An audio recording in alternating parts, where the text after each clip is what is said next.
So I have here my light up animated potion bottles. And here they are triggering because the light has changed because my shadow went in there. Now, these do just have water, but they have not just water, but if I give it a good shake, it's got a potion effect, and that is done through the use of mica powder, which is used in cosmetics. So it is completely safe. It's fairly cheap. You only need about a teaspoon, about half a teaspoon for this much liquid and fluid. It does not spin forever. In fact, it's already starting to kind of lose its swirl on the first one. But it gives a really nice, neat effect. So this will finish, and then it will kind of just stay here. So this is its normal, so when there is a lot of ambient light. And what's supposed to happen is as soon as you turn off the lights,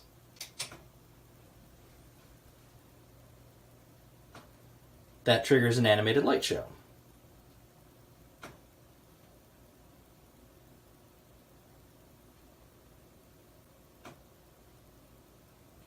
You turn the light off, the potions illuminate, and they stay illuminated to give you kind of a nice glow. You'll need to turn it off. I want to, at some point, make a button to turn it off, but for now it doesn't. But when you turn the lights back on, then it will fade, and they'll fade back to normalness. I also added a sound sensor, so if it hears a loud noise, they'll flare up. I didn't glue any of this down, so it's easy for me to show, but ultimately I took this nice piece of wood down onto a jigsaw, and I cut out this nice shape. I used some drill bits to drill in there, and then the jigsaw again to cut out the hole.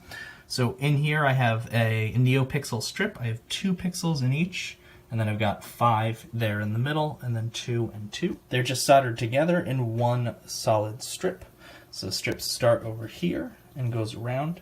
In a final, I probably will take this and mount it in the back, and then have the Circuit Playground, which is running off of, have that kind of featured and maybe use the rings in there. But this allows me to kind of change out what I want to do and move these, and if I wanted to have some sort of mechanism in there that would use magnets to swirl that. This is wired up fairly simply using the ground, using analog 6, and using the V battery because I need 5 volts. 3.3 is not going to be enough for the Neopixels, and these alligator clips are running directly into the Neopixel. I have this bent because I was working on it in a different, smaller situation. Now let's walk through the code. I want to do it very briefly, partially because most of this code is not new. I'm heavily borrowing from the Adafruit Neopixel library and the Neopixel examples. And on top of that, the Circuit Playground I have is a little bit buggy. So the light sensor is not producing the correct values. It's producing somewhere between 0 and 4 as opposed to 0 and 1,000. Now, it still works. It's just different. So this code will be available. The link to the GitHub will be down below. But it's really more for reference and concepts. So this is all in the Arduino IDE. This is not using Python. I'm using the Adafruit Circuit Playground library, the Adafruit Neopixels. So I have some variables that I'm defining that I'm going to be using later. I'm generating my Neopixel strip. This is straight out of the Neopixel code. I have some serial debugging that's going on here because I need to do a lot of outputting, especially because of the light sensor. So then I have my loop. So in my loop, I am doing a noise level. So the noise level determines if you do a loud noise, if it's going to do that pulsing glow.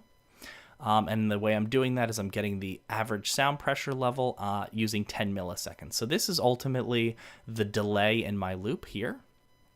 And then also I'm doing an analog read on A5, which is the same as Circuit Playground.light sensor.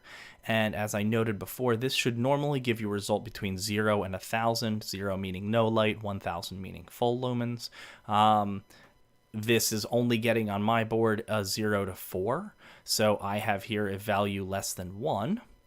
Then set the mode to 0, which means it's going to go through its animations. Otherwise, kind of stop it. There's a little more to this, and you can run through this on your own, but I kind of wanted to just do a high level. I don't want this to be a 80-minute video. So I also am checking the noise level. So if my noise level is high and my mode is 0, which means it's during normal lightness, then do a pulse white with a delay of 5 milliseconds between each loop.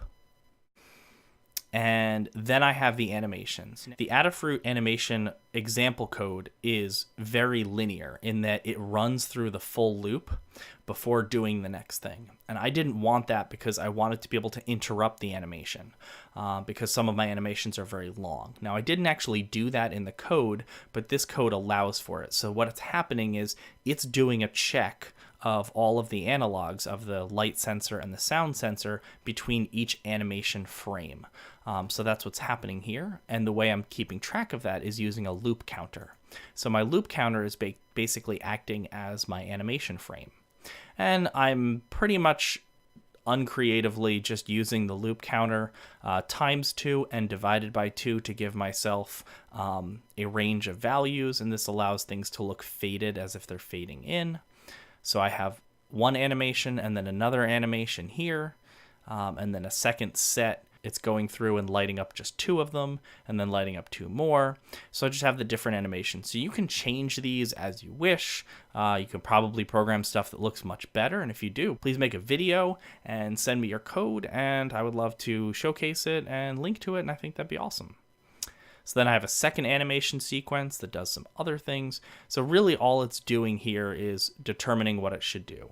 Then I kind of have a copy paste from the Adafruit examples. So I have a pulse white, I have a color wipe. I don't even think I'm using the rainbow and the rainbow cycle, but I copied them just in case I wanted to play with them.